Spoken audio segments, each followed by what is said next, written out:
বাংলাদেশের ইতিহাসে অন্যতম গুরুত্বপূর্ণ নির্বাচন অনুষ্ঠিত হতে যাচ্ছে ঢাকা বিশ্ববিদ্যালয় কেন্দ্রীয় ছাত্র সংসদ নির্বাচন। প্রিয় সাংবাদিক বন্ধুগণ, আমি এর আগেও কয়েকবার আপনাদেরকে সতর্ক করেছি। আপনাদের মধ্য দিয়ে গোটা জাতিকে এবং গোটা ঢাকা বিশ্ববিদ্যালয়ের শিক্ষার্থীদেরকে আমি সচেতন করার চেষ্টা করে গিয়েছি যে নির্বাচনের আগের দিন নানান ধরনের সাইবার অ্যাটাকের এদের প্রিপারেশন আছে। আমি যে সংখ্যাগুলো করেছিলাম তারই প্রমাণ মিলল আজ সকাল 9টা 9:30টার দিকে। আমি ঘুম থেকে উঠে আমি যখন প্রিপারেশন নিচ্ছিলাম আমি বাসা থেকে বের হব, ঠিক ওই মুহূর্তে আমি দেখতে পেলাম আমার আইডি নাই হয়ে গেছে, ডিসেবল হয়ে গেছে।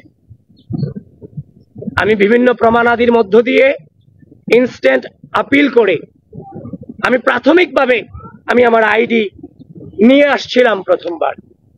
প্রথমবার যখন আমি দেখলাম ব্ল্যাঙ্ক দেখাচ্ছিল, এর পরবর্তীতে আমি আইডি উদ্ধারের পরে আমি আমার ফেসবুক প্রোফাইলে একটা পোস্ট করেছিলাম যে ঢাকা বিশ্ববিদ্যালয় এবং বাংলাদেশকে সচেতন থাকবার জন্য। ঠিক এই পোস্টের 56 থেকে 57 মিনিট পর আবারও একইভাবে আমার আইডিকে ডিসেবল করে দেওয়া হয়।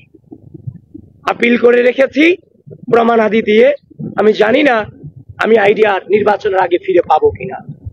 প্রিয় সাংবাদিক বন্ধুগণ, আমাদের আইডি দিয়ে আমরা আমাদের প্রচার কার্যক্রম চালিয়েছিলাম, প্রচুর পরিমাণে সেটা রিচও হচ্ছিল।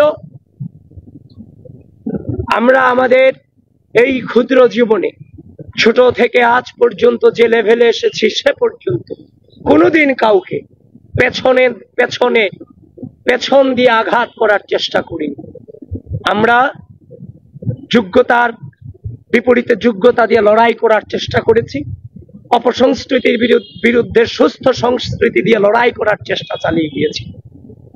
আজ আমরা দেখতে পেলাম নির্বাচনের আগের দিন রাজনৈতিকভাবে মোকাবেলা করতে ব্যর্থ হয়ে আমাদেরকে সাইবার অ্যাটাক করে আমাদের আইডি গুলোকে ডিসেবল করে দেওয়া হচ্ছে। প্রিয় সাংবাদিক বন্ধুগণ, এই ঢাকা বিশ্ববিদ্যালয় 5 আগস্ট পূর্ববর্তী সময়ে আমরা লড়াই সংগ্রাম চালিয়ে গেছি সকল রাজনৈতিক অপসংস্কৃতির বিরুদ্ধে, এবং 5 আগস্ট পরবর্তী সময়ে সুস্থ রাজনৈতিক সংস্কৃতি চর্চা করতে গিয়ে আমরা একটা অদৃশ্য শক্তির বিরুদ্ধে এই ক্যাম্পাসে লড়াই চালিয়ে গিয়েছি, যারা শিক্ষার্থীদের মানবাধিকার বিশ্বাস করে না, যারা শিক্ষার্থীদের মত প্রকাশকে ভয় পায়।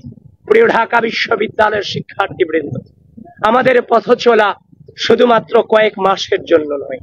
2016 সাল থেকে আজ অবধি পর্যন্ত আমাদের একটা দীর্ঘ পর্যায়ের মধ্য দিয়ে পরিস্থিতি মোকাবেলা করার মধ্য দিয়ে আজকের এই জায়গাটুকুতে দাঁড়িয়েছি। জীবনে কোনোদিন অন্যায়ের সাথে আপোষ করিনি, শিক্ষার্থীদের স্বার্থের প্রশ্নে আপোষ করিনি, বাংলাদেশের স্বাধীনতা সার্বভৌমত্বের প্রশ্নে আপোষ করিনি। আজকের এই দিনে আমার এই একটা প্রেস ব্রিফিং করা কোনোভাবেই কাম্য ছিল না এবং একদম অনাকাঙ্ক্ষিত ছিল। আগামীকাল নির্বাচন, আমার নির্বাচনী প্রক্রিয়া নিয়ে আমাদের ব্যস্ত থাকার কথা ছিল, কিন্তু ঢাকা বিশ্ববিদ্যালয়ের শিক্ষার্থীদেরকে বলতে চাই, যারা এই অন্যায় পথকে বেছে নিয়েছে, যারা এই প্রপাগান্ডাকে বেছে নিতে চায়, সাইবার বুলিং করে রাজনৈতিকভাবে মোকাবেলা করতে না পেরে সাইবার বুলিং করে মোকাবেলা করতে চায়, প্রিয় ঢাকা বিশ্ববিদ্যালয়ের শিক্ষার্থীবৃন্দ, আপনারা আগামীকাল 9 সেপ্টেম্বর ব্যালটের মধ্য দিয়ে তার জবাব ইনশাআল্লাহ আপনারা দেবেন, সেটা আমরা বিশ্বাস করি। জীবনের প্রতিটি পড়তে খুব বাজে সিচুয়েশন অতিক্রম করেছি, কিন্তু বারবার একটা বাক্য উচ্চারণ করেছিলাম যে মিথ্যার শক্তিতে কেউ বিভ্রান্ত হয়েও না। আজ ওই মধুর ক্যান্টিন থেকে বলতে চাই, মিথ্যার শক্তিতে কেউ বিভ্রান্ত হবেন না, সত্যের জয় সুনিশ্চিত। এবং আবারও বলছি, প্রিয় ঢাকা বিশ্ববিদ্যালয়ের শিক্ষার্থীবৃন্দ, ঝড় থাকুক, বৃষ্টি থাকুক, যত প্রতিকূল আবহাওয়া কিংবা পরিস্থিতি থাকুক, আগামীকাল সকল অপপ্রচারকারীদের জবাব আপনাদের ব্যালটের মধ্য দিয়ে দিতে হবে। এবং হয়তোবা আমাদের আইডি দিয়ে আর কোনো প্রচারণা কিংবা আহ্বান আমরা জানাতে পারবো না। প্রিয় সাংবাদিক ভাইয়েরা, আপনাদের মধ্য দিয়ে গোটা জাতিকে এবং ঢাকা বিশ্ববিদ্যালয়ের শিক্ষার্থীদেরকে আহ্বান করতে চাই, আগামীকাল আমাদের প্রত্যেককে নেতৃত্ব দিতে হবে। নেতৃত্ব মানে দায়িত্ব পালন। এই রাষ্ট্রের ক্রুশাল মোমেন্টে প্রার্থী হিসেবে আমরা দায়িত্ব পালন করব। সাধারণ শিক্ষার্থী হিসেবে আপনার ভোটাধিকার যথাযথভাবে প্রয়োগের মধ্য দিয়ে আপনারাও দায়িত্ব পালন করবেন, এটুকুই আপনাদের কাছে আকুল নিবেদন। প্রত্যেকটা মুহূর্তে বাজে বাজে পরিস্থিতি অতিক্রম করেছি।